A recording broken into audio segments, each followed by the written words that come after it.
हिवाळ्याचे दिवस होते. काका रात्री गहूला पाणी देण्यासाठी शेतात जायचे आणि काकू घरी एकटीच असायची. काकूला एकटीला भीती वाटते म्हणून ती आईला सांगून मला तिच्याजवळ घेऊन यायची. काकूने मला लहान समजून घेऊन जायची. पण एके रात्री, नमस्कार मित्रांनो, माझे नाव विश्वास आहे आणि मी गुजरातच्या सोमनाथ जिल्ह्यातील एका लहानशा गावात राहतो. मी दिसायला गोरा गोमटा 20 वर्षाचा मुलगा आहे आणि सध्या मी कॉलेज करत आहेत. आता माझ्या काकूबद्दल सांगायचे तर त्याचे नाव रेखा आहे आणि त्या 45 वर्षाच्या महिला आहेत, ज्यांना 3 मुले आहेत. आम्ही सर्वजण एकाच कुटुंबामध्ये एकत्र राहतो. काकूची फिगर फारसं खास नाही, पण त्यांचे व्यक्तिमत्व अत्यंत शानदार आहे.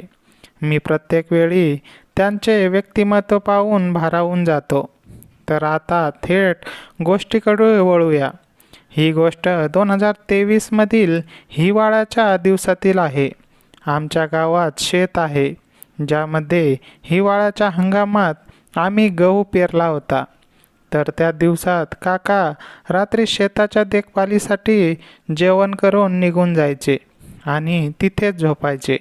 काकूच्या 3 मुलांपैकी 2 मुलांची लग्ने झाली होती आणि ते दोघे नोकरीच्या निमित्ताने बाहेर राहायचे आणि एक मुलगी देखील बाहेर पोलीस म्हणून नोकरी करते. मी कॉलेज करत असल्यामुळे हिवाळ्याच्या सुट्ट्यासाठी घरी आलो होतो.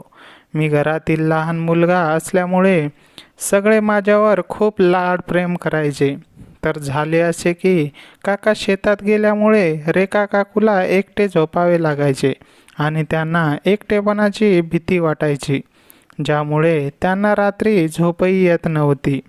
ही गोष्ट माझ्या आईलाही माहीत होती. त्यामुळे आईने मला तिच्या खोलीत झोपायला सांगितले आणि मी आईच्या म्हणण्यानुसार त्यांच्यासोबत झोपायला गेलो. तिच्यासोबत झोपण्याच्या कल्पनेनेच मला काकूसोबतच्या एका सुंदर अनुभवाचे स्वप्न साकार होताना दिसू लागले. मीही झोपायला गेलो. जेव्हा मी खोलीत गेलो तेव्हा पाहिले तर काकू तिथे नव्हत्या. मी विचार करू लागलो की काकू कुठे असतील. मित्रांनो, मी तुम्हाला इथे सांगू इच्छितो की आमच्या घरात सर्व खोल्यांसोबत बाथरूमही बांधलेले आहेत. तर काकू बाथरूममध्ये आंघोळीला गेल्या होत्या. मी खोलीत आलो आहे याबद्दल त्यांना माहीत नव्हतं. मी खोलीत पाहिले की काकू आपले कपडे आणि अंतवस्त्रे छोटे कवर बेडवरच ठेवून आंघोळीला गेल्या होत्या. सोबतच त्या टॉवेल नेण्यासही विसरल्या होत्या. जसे त्यांची आंघोळ संपली त्या तशाच आपल्या खोलीत आल्या आणि मला पाहून दचकल्या आणि लगेच पुन्हा बाथरूममध्ये निघून गेल्या. काय सांगू मित्रांनो, मी आज पहिल्यांदाच तिला असे पाहिले होते. काकूंना पाहूनच माझी आतील भावना जागृत झाल्या. त्यांचे मोठे व्यक्तिमत्व माझ्या नजरेसमोर येत होते. काकूने बाथरूममधून मला आवाज दिला तेव्हा कुठे मी भानावर आलो. काकूच्या सांगण्यावरून मी त्यांना टॉवेल आणि त्यांच्या कपड्यासोबत कवरही नेऊन दिली. मला जास्त बरमोडा आणि टी शर्ट घालायची यांची सवय होती आणि माझी दाटून आलेली भावना त्यावरून स्पष्ट दिसत होती. काकू बाथरूममधून बाहेर येताच त्यांची नजर माझ्या त्या भावनांवर पडली, जे पाहून त्यांनी नजर फिरवली. बाथरूममधून आल्यावर त्या मला म्हणाल्या, हे सर्व नकळत झाले आहे आणि याचा उल्लेख कोणाशीही करू नकोस. मीही मान हलवून होकार दिला आणि मग आम्ही झोपायला गेलो. झोपताना आम्ही दोघे माझ्या अभ्यासाबद्दल आणि कॉलेजबद्दल अशाच गप्पा मारत होतो. मग त्या मला चिडवू लागल्या, पुढचा नंबर घरात तुझाच आहे लग्नाचा, तर सांग कशी मुलगी शोध तुझ्यासाठी, आणि जर एखादी शोधली असेल तर सांग, आम्ही पुढे बोलायला तयार आहोत. मीही नाही म्हणून ती गोष्ट टाळली. मग रेखा काकू मला विचारू लागल्या, तुझी कोणी गर्लफ्रेंड आहे का? तुझी गर्लफ्रेंड नसेल हे तर मी मानूच शकत नाही. मग अशाच गप्पा मारता मारता आम्ही झोपी गेलो. दुसऱ्या दिवशी काकू शेतावर गेल्या आणि तिथे दिवसभर काम केल्यामुळे त्यांच्या पायात वेदना होऊ लागल्या. त्यामुळे रात्री जेव्हा मी त्यांच्या खोलीत झोपायला गेलो तेव्हा त्या मला आपल्या पायाला तेलाने मालिश करायला सांगू लागल्या. मीही वेळ न घालवता त्यांची मालिश करायला सुरुवात केली. आमच्याकडे गावात महिलांचा पेहरावा थोडा वेगळाच आहे. त्या झोपण्याच्या वेळेस कवर घालत नाही. मालिश करताना त्यांनी कपडे थोडेसे बाजूला केले. मी मालिश करत करत त्यांच्याशी गप्पा मारू लागलो आणि बोलता बोलता मी मालिश आणखी नकोपर्यंत करू लागलो. जेव्हा काकू मला काहीच बोलल्या नाहीत आणि गप्पा मारत राहिला तेव्हा मी माझा हात आणखी थोडासा वरच्या दिशेने नेऊ लागलो. या सगळ्यानंतर मला आतून जाणवलेल्या अहसासाने माझ्या अंगावर काटा आला आणि माझ्या भावना अधिकच तीव्र झाल्या. जेव्हा या गोष्टीची काकूला जाणीव झाली तेव्हा त्यांनी मला मालिश करण्यास मना केले आणि झोपायला सांगितले. त्यांनी बोलता बोलता मला सांगितले होते की त्यांच्या पाठीतही वेदना होत आहेत, म्हणून मी त्यांना त्यांच्या पाठीच्या मालिशबद्दलही विचारले. त्यांनी होकार दिला आणि आपली पाठ माझ्या बाजूला करून कपडे बाजूला केले. मी त्यांना म्हणालो की मी त्यांच्या संपूर्ण शरीराची मालिश करून देतो. तर आदिती नाही नाही म्हणाली, पण मी जास्त आग्रह धरल्यावर त्यांनी संमती दिली. त्यांनी हो म्हटल्यावर मी त्यांना त्यांचे संपूर्ण कपडे बाजूला करायला सांगितले. तेव्हा त्या माझ्याकडे एका विचित्र नजरेने पाहू लागल्या. यावर मी त्यांना म्हणालो, तुमच्या कपड्यांवर तेलाचे डाग पडतील आणि ते खराब होतील म्हणून सांगतोय. तुम्ही पालथ्या झोपून आपल्या शरीरावर टॉवेल ओढून घ्या, जेणेकरून मी तुमची मालिश करेन. यावर त्या तयार झाल्या आणि आपले सर्व कपडे बाजूला करून स्वतःवर टॉवेल झाकून झोपल्या. हे सर्व करताना त्यांनी मला बाथरूममध्ये जाण्यास सांगितले आणि जेव्हा त्यांनी स्वतःवर टॉवेल झाकून घेतला तेव्हा त्यांनी मला आवाज देऊन बोलावले. मी जसा बाथरूममधून बाहेर आलो तर पाहिले की त्या स्वतःवर टॉवेल टाकून पालथ्या झोपल्या आहेत. मी त्यांच्याकडून तेल घेतले आणि त्यांच्या पाठीची मालिश करू लागलो. मालिश करता करता मी माझ्या हाताचा दाब हळूहळू वाढू लागलो, जेणेकरून त्यांच्या पाठीचा ताण कमी होईल. काकूंना खूप आराम वाटत होता आणि त्यांच्या तोंडून सुटकेचा निश्वास बाहेर पडत होता. मी पाठीवरूनच हात फिरवत खालच्या बाजूला नेऊ लागलो. तेव्हा पुन्हा पुन्हा एकदा माझ्या मनात वेगवेगळ्या भावनांची गर्दी झाली. पण त्याच वेळी मला त्यांच्या विश्वासाची आणि आमच्या नात्याची जाणीव झाली. चाचींनी माझ्यावर विश्वास ठेवून मला त्यांच्या खोलीत झोपायला दिले होते आणि घरचे सर्वजण माझ्यावर खूप प्रेम करत होते. जर मी तेथे येथे काही चुकीचे पाऊल उचलले तर संपूर्ण कुटुंबाचा माझ्यावरील विश्वास उडेल आणि काकींच्या नजरेत मी कायमचा गुन्हेगार ठरेल. हा विचार माझ्या मनात चमकून गेला. मी लगेच माझ्या भावनांवर नियंत्रण मिळवले आणि माझे लक्ष फक्त त्यांची पाठदुखी बरी करण्यावर केंद्रित केले. काही वेळ व्यवस्थित मालिश केल्यानंतर चाची म्हणाल्या, विश्वास, आता खूप आराम वाटत आहे, तू आता मालिश थांबवू शकतोस. मी लगेच तेल बाजूला ठेवले आणि त्यांना आराम करू दिला. मी म्हणालो, ठीक आहे काकू, तुम्ही आता विश्रांती घ्या. मी बाथरूममध्ये जाऊन हात धुवून येतो. मी बाथरूममध्ये गेलो, हात स्वच्छ धुतले आणि स्वतःला शांत केले. बाहेर आलो तेव्हा चाचीने कपडे व्यवस्थित घातले होते आणि त्या अंथरुणावर झोपण्याच्या तयारीत होत्या. मीही माझ्या जागेवर येऊन झोपलो. त्या रात्री मला समजले की भावनांवर नियंत्रण ठेवणे किती महत्त्वाचे असते. दुसऱ्या दिवशी सकाळी उठल्यावर काकूच्या चेहऱ्यावर एक आदरचा आणि विश्वासाचा भाव होता. त्यांनी मला प्रेमाने चहा दिला आणि म्हणाल्या, काल रात्री तू खूप मदत केलीस. माझी पाठदुखी पूर्णपणे बंद झाली आहे. त्यांच्या या शब्दांनी मला खूप बरे वाटले आणि मला आनंदही झाला. त्यानंतर काकू माझ्याशी मैत्रीसारखी फ्री बोलू लागली. आमचं वागणं पाहून कोणाला वाटणार सुद्धा नाही की ती माझी काकू आहे. मी बसलो होतो तेव्हा काकूने मला आवाज दिला. काकू म्हणाली की त्यांना शॉपिंगसाठी मार्केटला जायचे आहे, घेऊन चल. मग मी बाईक काढली. काकू मागून बसल्या. मार्केट आमच्या घरापासून 4-5 किलोमीटरच्या अंतरावर होत्या. त्या अगदी मला खेटून बसल्या. त्यांच्या व्यक्तिमत्व मला स्पष्ट जाणत होत्या, म्हणून माझी भावना खूप दाटून आली होती. मला ते सहन होत नव्हते. 20 वर्षाचा मी कसं सहन करणार होतो. मी विचार करत होतो की काकू असं का करत आहे. मला तिच्यावर संशय यायला लागला. कसं बसं आम्ही तेथे पोहोचलो. काकूने मला कपड्याच्या मॉलमध्ये नेलं. मी बाहेर गाडीजवळ उभा होतो, पण काकूने मला तिच्यासोबत आत यायला सांगितले. मी नाही म्हणालो, पण ती मला हातात हात घेऊन गेली. मी शांत जाऊन तिच्या पाठीमागून उभा राहिलो. काकूने कपडे खरीदण्यास सुरुवात केली आणि मला आपण दाखवू लागली. काकूने एक नाईटी काढली आणि म्हणाली, विश्वास, हे कलर छान आहे का? मी विचार करू लागलो की काकू मला हे का सांगत आहे.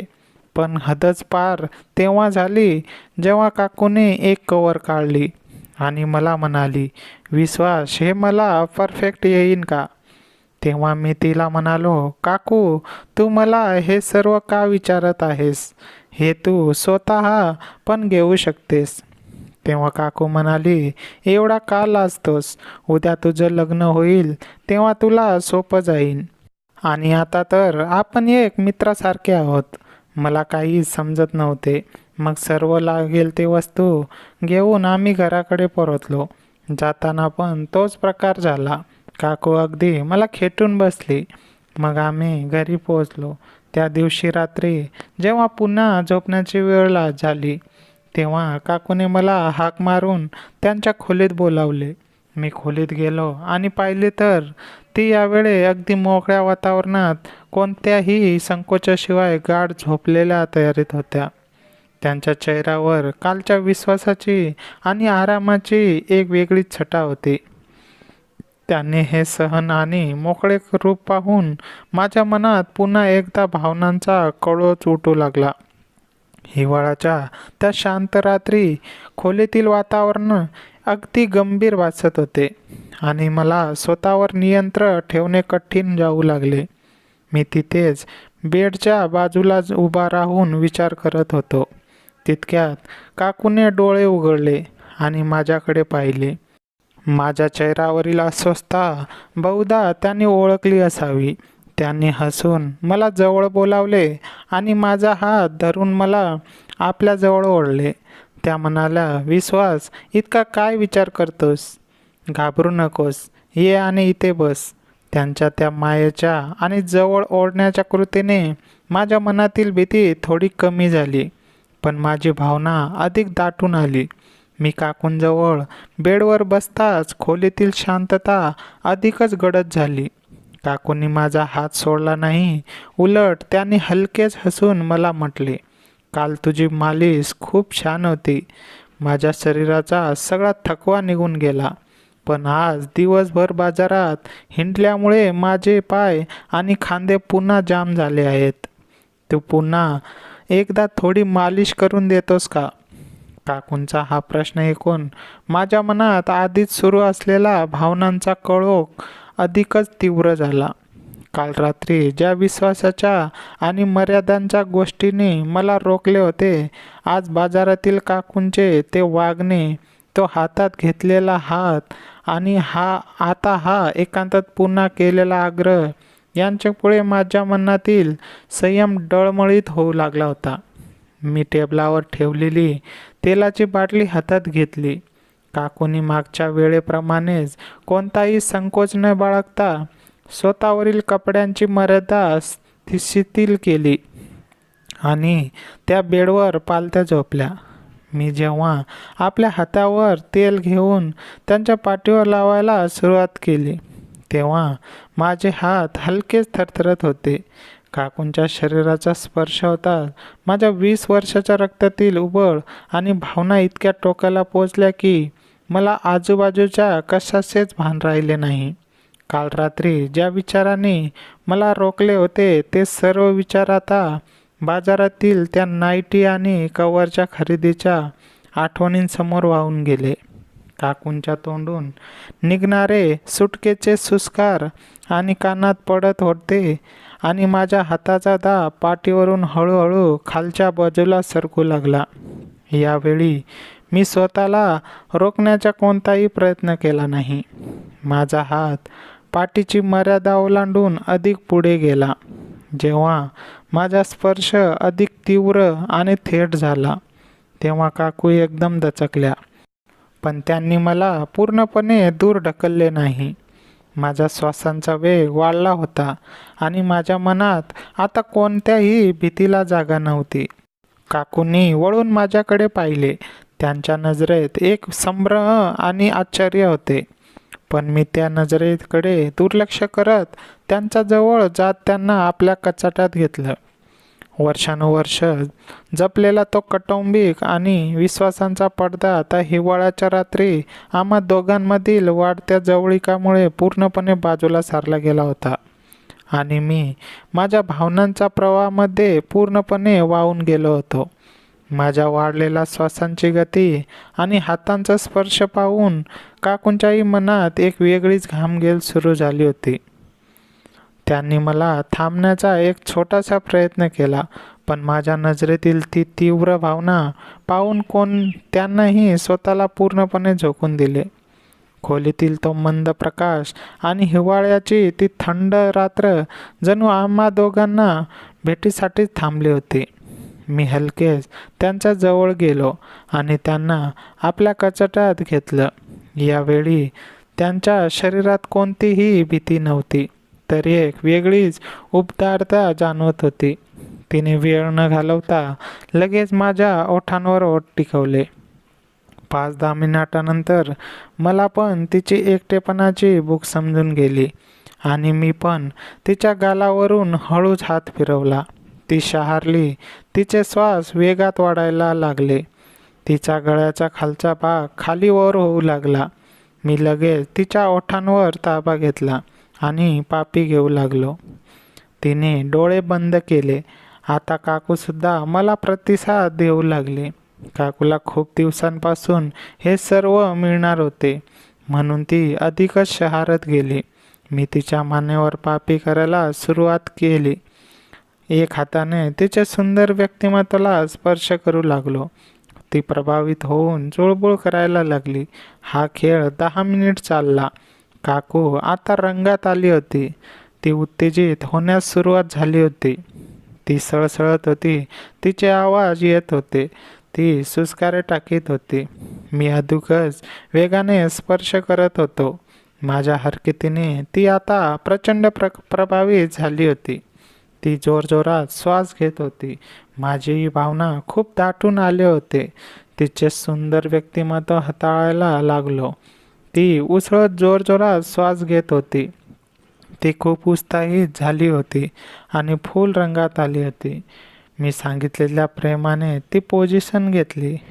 मी तिचे राहिलेले बाजूला केले आणि आता ती पूर्ण मोकळी झाली होती. मी लगेच आशिस्त मोकळे करत तिच्यावरती ठेवून कचवण स्वारी केली. तशी ती किंचाळली. तिच्या डोळ्यातून पाणी आले. मी तिच्याकडे लक्षच दिलं नाही. तिने मला उचकवलं होतं. त्यांच्या बदलात मी अधिक प्रभाव टाकला.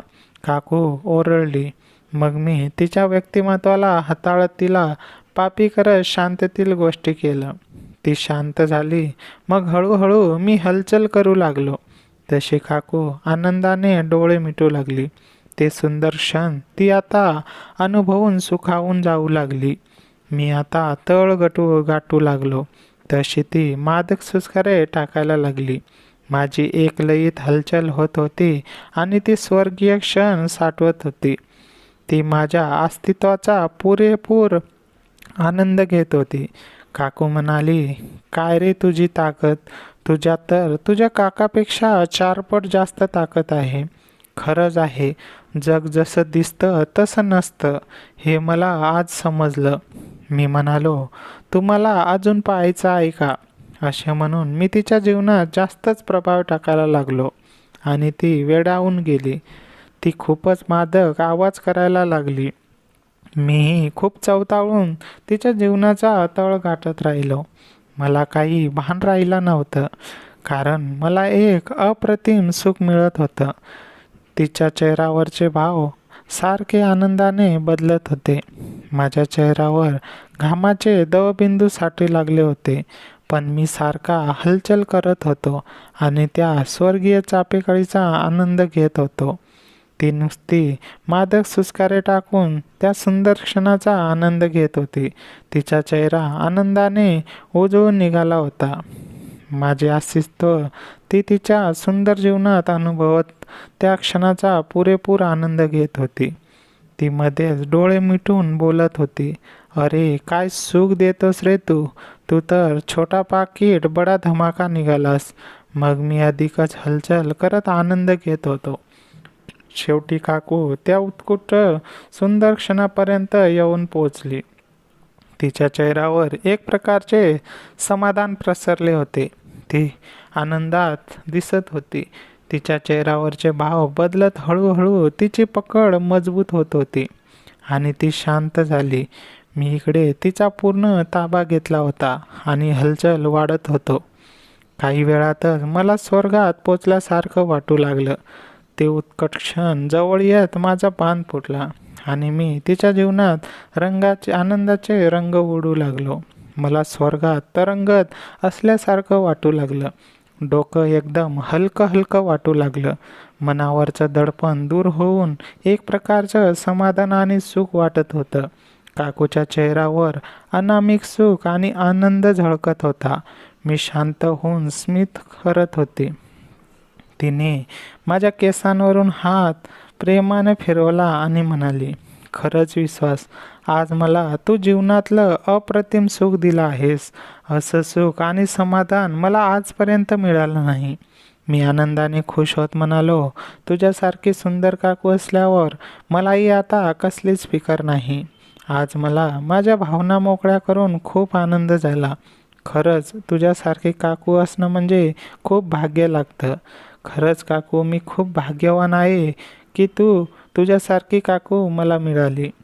मग काका शेतात गेल्यावर मी आणि काकू रोज रात्री नव्या विश्वास हरवून जायचो. घरात कोणालाही संशय न येत देता आमचे ते गुपित अगदी सुरळीत सुरू होते. पण म्हणतात ना, सुखाचे दिवस जितके वेगाने धावतात तितक्याच वेगाने एखादं वादळ समोर येऊन उभे होते. आमच्या या सुवर्ण काळातही असाच एक अनपेक्षित धक्का बसला, ज्याने आमच्या पायाखालची जमीनच सरकवली. हिवाळा संपत आला होता. एका रात्री नेहमीप्रमाणे काका जेवण करून शेतावर रखवालीसाठी निघून गेले. घरात सर्वजण झोपल्यानंतर मी हळूच पावले टाकून काकूच्या खोलीत गेलो. खोलीत तोच आनंदाचा मंद प्रकाश होता आणि दोघेही एकमेकांच्या मिठीत गुळगुळून गेलो होतो. बाह्य जगाचा आणि वेळाचा आम्हा दोघांनाही विसर पडला होता. खोलीच्या दरवाजावर अचानक खटखट असा आवाज आला. तो आवाज ऐकताच आम्हा दोघांच्या अंगातून विजेची लहर धावून गेली. माझे श्वास जागीत रोखले गेले आणि काकूंच्या चेहऱ्यावरील लाली क्षणात उडून ती पांढरी फटक पडली. रात्रीच्या 2:30 वाजता दरवाजा कोण ठोकावू शकत होतं? काका तर सकाळीच परतणार होते. विश्वास, लगेच बाजूला हो आणि कपडे घाल, काकूने थरथरत्या आवाजात दबक्या स्वरात सांगितले. मी घाईघाईने माझे कपडे सावरले आणि पलंगाच्या मागे असलेल्या अंधाऱ्या कोपऱ्यात स्वतःला लपवले. काकूने स्वतःचा पेहरावा नीट केला. चेहऱ्यावरचा घाबरलेला भाव लपवण्याचा आटोकाट प्रयत्न केला आणि जड पावलांनी जाऊन दरवाजा उघडला. दरवाजात पोलीस गणवेशात उभी होती काकूंची मुलगी, म्हणजेच माझी दीदी. ती ड्युटीवरून अचानक 2 दिवसांच्या सुट्टीवर थेट गावी आली होती. रात्रीची एस टी मिळाल्यामुळे ती थेट घरी पोहोचली होती. मम्मी, तू अजून जागीच आहेस आणि दरवाजा आतून बंद का केला होता? दीदीने आत येत थकलेल्या आवाजात विचारले. तिचे तीक्ष्ण पोलीस नजर खोलीभर फिरत होती. काही नाही ग बाळा, एकटीच होते ना म्हणून भीती वाटत होती, म्हणून कडी लावली होती. तू अचानक कशी आलीस? काकूने स्वतःला आवाज स्थिर ठेवत विचारले. सरप्राईज द्यायचं होतं ग. बरं, विश्वास कुठे आहे? त्यांच्या खोलीत कुलूप होतं. आई म्हणाली तो तुझ्यात खोलीत झोपायला येतो. दीदीने टेबलवर ठेवलेल्या तेलाच्या बाटलीकडे आणि तिथे पडलेल्या माझ्या हातातील घड्याळाकडे पाहत विचारले. तिचा संशय बाळगला होता. कोपऱ्यात अंधार खोलीत उभा असलेला मी आणि दारात उभी असलेली पोलीस दीदी. आमच्या नात्याचा, विश्वासाचा आणि या गुपिताचा खेळ आता एका अत्यंत धोकादायक वळणावर येऊन ठेपला होता. दीदीची नजर जेव्हा टेबलावर विखुरलेल्या त्या गोष्टीवर आणि बेडच्या चुरगळलेल्या चादरीवर पडली, तेव्हा तिच्या कपाळावर आड्या पडल्या. तिने संशयाने काकूंकडे पाहिले आणि हळूहळू तिची पावले आणि अंधाऱ्या कोपऱ्याच्या दिशेने पडू लागली, जिथे मी माझा श्वास रोखून उभा होतो. प्रत्येक पावलांसोबत माझ्या हृदयाचे ठोके इतके जोरात वाजत होते की जणू ते बाहेर ऐकू येतील. मम्मी, खोलीत दुसरं कोणीतरी आहे का? दीदीने अतिशय गंभीर आणि करड्या आवाजात विचारलं आणि तिचा हात नकळत तिच्या कमरेच्या असलेल्या बेल्टकडे गेला. तिचा तो रोग पाहून काकूंची बोलतीच बंद झाली. त्या भीतीने थरथरू लागल्या. दीदी आता अगदी कोपऱ्याच्या जवळ पोहोचली होती. जशी तिने कोपऱ्यात टॉर्च मारली तसा मी तिच्या समोर आलो. मला तिथे पाहून तिच्या चेहऱ्यावर धक्का, राग आणि विश्वास यांचे संमिश्र भाव उमटले. विश्वास, तू इथे या वेळेला आणि या अवस्थेत? दीदीने कडक आवाजात विचारले. माझ्या तोंडातून शब्दच फुटत नव्हता. कौटुंबिक मर्यादा, विश्वास आणि प्रेम या सर्वांचा एका शेतखंडात चक्काचूर झाला होता. दीदीने संतापाने काकूंकडे पाहिले, मग माझ्याकडे पाहिले. ती काहीतरी मोठा निर्णय घेणार इतक्यात अचानक घराच्या मुख्य दरवाजांवर अत्यंत जोरदार धाड आवाज होऊ लागला.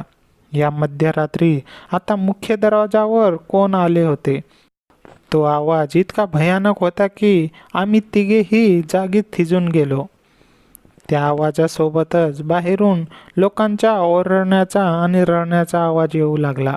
दीदीने तात्काळ आपली बंदुके काढली आणि ती मुख्य दरवाजांच्या दिशेने धावली. मी आणि काकूही मागून धावलो. दीदीने जसा मुख्य दरवाजा उघडला तसा समोरचा देखावा पाहून आमच्या पायाखालची जमीनच सरकली. बाहेर गावातील 4-5 लोक हातात कंदील घेऊन उभे होते. त्यांच्या कपड्यांवर रक्ताचे डाग होते. त्यांनी एका माणसाला धरून आणले होते, ज्याचे शरीर पूर्णपणे रक्ताने माखले होते. तो माणूस दुसरा कोणी नसून आमचे काका होते. रेखा वहिनी, विश्वास, लवकर चला. शेतावर रात्री काही दरोडेखोरांनी हल्ला केला. काकांनी प्रतिकार केला म्हणून त्यांनी, एका गावकऱ्याने रडत सांगितले. काकांची ती अवस्था पाहून काकू जागेवरच कोसळल्या. दीदीने एका क्षणात आपले वैयक्तिक राग संशय बाजूला ठेवले आणि ती पोलीस ड्युटीच्या मोडमध्ये आली. तिने काकांना तात्काळ गाडीत घालायला सांगितले, पण गाडीत बसण्यापूर्वी दीदीने मागे वळून माझ्याकडे पाहिले. तिच्या डोळ्यात आता फक्त राग नव्हता, तर एक भयानक निर्णय होता. ती माझ्याजवळ आली आणि अत्यंत बारीक पण धारदार आवाजात म्हणाली, काकांची ही अवस्था कोणी केली हे मी शोधूनच काढेल, पण या खोलीत जे काही सुरू होतं त्यांचा हिशोब मी आल्यानंतर अगदी पोलीस स्टाईलने पूर्ण करणार आहे. लक्षात ठेव. विश्वास, तू आणि मम्मी आता माझ्या कचाट्यात आहात. असे म्हणून ती गाडीत बसली आणि गाडी वेगाने निघून गेली. रात्रीचे 3 वाजले होते. घरात आता फक्त मी आणि काकू दोघेच उरलो होतो. काका मृत्यूशी झुंजत होते. दीदीला आमच्या गुपितचा सुगावा लागला होता आणि ती आता कायद्याच्या रूपाने आमच्या मागे लागणार होती. एका बाजूला मृत्यूचे सावट आणि दुसऱ्या बाजूला गुपितेचा स्फोट. काकूनी रडत रडत माझा हात धरला आणि म्हणाल्या, विश्वास, आता आपण काय करायचं? जर काकांना काही झालं आणि जर ही या मुलीने सर्वांना सांगितलं तर आपण कुठेच तोंड दाखवायला लायकीचे राहणार नाही. मी काकूंना जवळ घेतले आणि आता माझ्या मनात सुखाचे विचार नव्हते, तर या भयानक भविष्याची भीती होती. काय होईल पुढे? काका वाचतील का? दीदी आम्हा दोघांना कोणती शिक्षा देईल? आणि या सगळ्या वादळात आमचे हे गुपित नाते कोणते वळण घेईल? हे सर्व जाणून घेण्यासाठी कमेंटमध्ये भाग 2 लिहा. धन्यवाद.